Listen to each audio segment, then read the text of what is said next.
Jail থেকে বেরিয়ে যা বললেন আল্লু অর্জুন।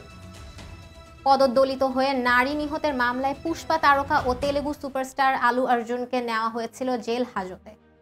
তবে গ্রেপ্তারের 12 ঘন্টা না পেরোতেই মুক্ত হয়ে এলেন আল্লু।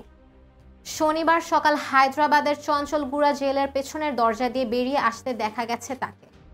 পরে আল্লু অর্জুন বলেন, আমি দুঃখিত, শোকাহত। আইনকে সম্মান করি, তদন্তে সহযোগিতা করব।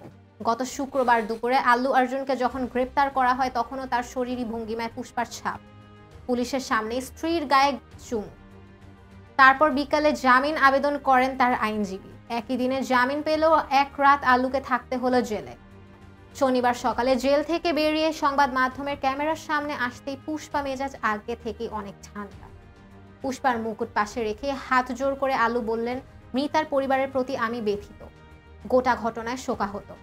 দেশের আইনকে সম্মান করি, কথা দিচ্ছি এই দুর্ঘটনার তদন্তে সব সহযোগিতা করব। প্রসঙ্গগত গত 4 ডিসেম্বর রাতে হায়দ্রাবাদের সন্ধ্যা থিয়েটারে ছিল পুষ্পা 2 প্রিমিয়ার ঘিরে থিয়েটারের বাইরে ভিড় জমাতে থাকে দর্শকরা। পুলিশ ও নিরাপত্তা রক্ষীরা ভিড় নিয়ন্ত্রণে ব্যর্থ হয়ে লাঠিচার্জ করতে শুরু করে। সেই সময় উপস্থিত হন অভিনেতা আল্লু অর্জুন। তাকে সামনে থেকে দেখতে দর্শকেরা উত্তেজনা আরও বেড়ে যায়। এমন পরিস্থিতিতে পদদলিত হয়ে আহত হন রেপ্তি ও তার ছেলে স্ত্রী তেজ। গুরুতর আহত অবস্থায় তাদের হাসপাতালে নেওয়া হলে চিকিৎসক রেপ্তিকে মৃত ঘোষণা করেন। এই ঘটনায় 11 ডিসেম্বর নিহতের স্বামী অভিযোগ দায়ের করেছিলেন। সেই ঘটনার 8 দিন পর গ্রেপ্তার হন অভিনেতা।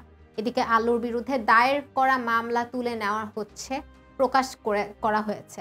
মৃতার স্বামী ভাস্কর সংবাদ মাধ্যমের মুখোমুখি হয়ে তিনি বলেন, মামলা তুলে নিতে আমি প্রস্তুত। আমি আল্লু অর্জুনের গ্রেপ্তার হওয়ার খবর জানতাম না, আর সেদিন পদপিষ্ট হয়ে আমার স্ত্রীর মৃত্যুর নেপথ্য ওর তো আর কোনো হাত নেই।